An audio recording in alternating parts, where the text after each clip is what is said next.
You understand English, but when it's time to speak, you suddenly feel shy, stuck, and not confident at all? Why does that happen? Welcome to Speak English Time, where you learn English through real conversations, real stories, and real advice. Today, we're talking about why you can understand English but still feel shy when it's time to speak. And by the end of this, you'll understand why you feel shy and how to finally break that feeling without forcing yourself. You know what's funny? When I'm alone, I can speak English in my head perfectly, like full sentences, smooth, confident, but the moment I talk to a real person, everything just collapses. Yeah, and that's the exact moment most people think I'm just bad at speaking. But actually, that's not the real problem. It feels like something inside stops me, like a wall. I start thinking, what if I say it wrong? What if they don't understand me? What if I sound stupid? And that's where it begins. Not with English, but with fear. So it's not about vocabulary or grammar?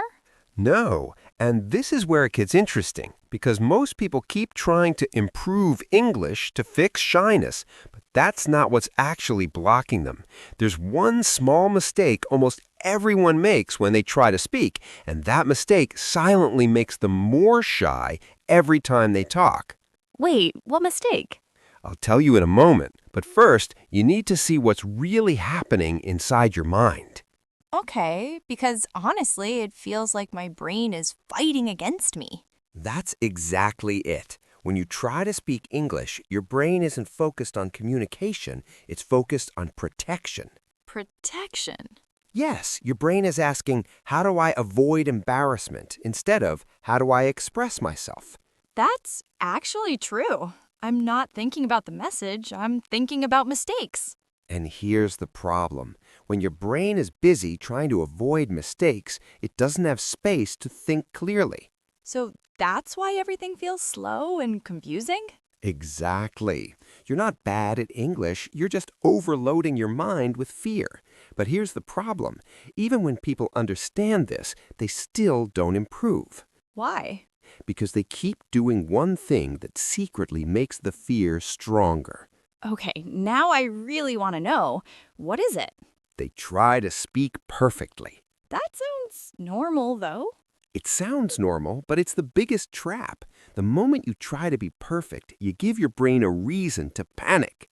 Because now every word matters too much. Exactly. You're not speaking to communicate anymore, you're performing. Wow, that explains why I feel pressure even before I start talking. And this is where it gets worse. The more you try to be perfect, the more mistakes you actually make. That's so frustrating. It feels like the harder I try, the worse I get. Because you're focusing on the wrong goal. So, what should I focus on instead?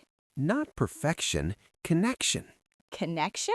Yes, instead of asking, is my sentence correct? Ask, did they understand me? That feels lighter somehow.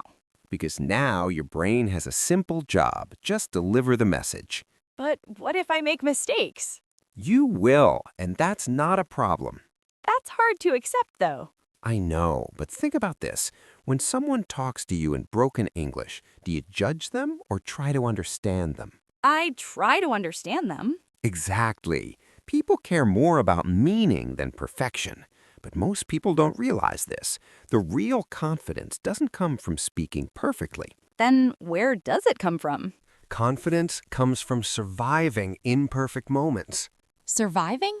Yes, every time you speak, feel awkward, maybe make a mistake, and nothing bad happens, your brain slowly learns this is safe. So confidence isn't something you wait for, it's something you build through experience.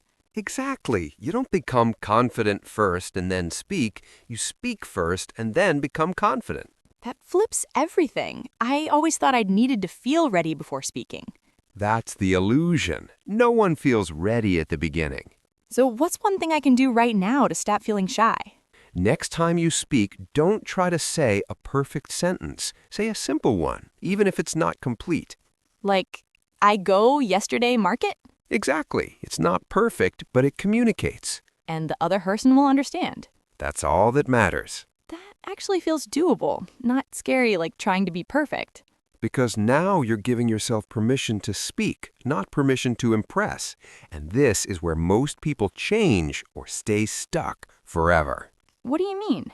You have two choices every time you speak. Okay. Stay silent to protect your image or speak imperfectly to grow your ability. That's a hard choice.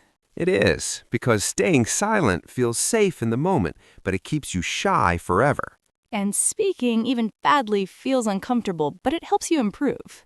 Exactly. One protects your ego, the other builds your future. So the real mistake you mentioned earlier was trying to be perfect. Yes, that one habit silently trains your brain to be afraid of speaking.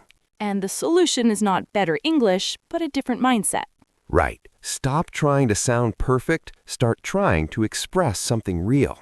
I can imagine this now, like next time I talk to someone, instead of freezing, I just say something simple, even if it's broken, and if they understand me, that's already a win. That's a huge win, because every small moment like that makes the next one easier. And slowly that fear just fades. Not instantly, but steadily. So maybe I don't need to become a perfect English speaker to feel confident. You don't. You just need to start speaking before your fear tells you not to. That's actually powerful because it means I can start right now. You know, Emma, I think this is also a real question for anyone listening right now. Are you waiting to feel ready, or are you ready to stop waiting? That actually hits. And if this helped you even a little, you can subscribe to the channel and tell us in the comments what usually stops you when you try to speak English. We'll see you in the next one.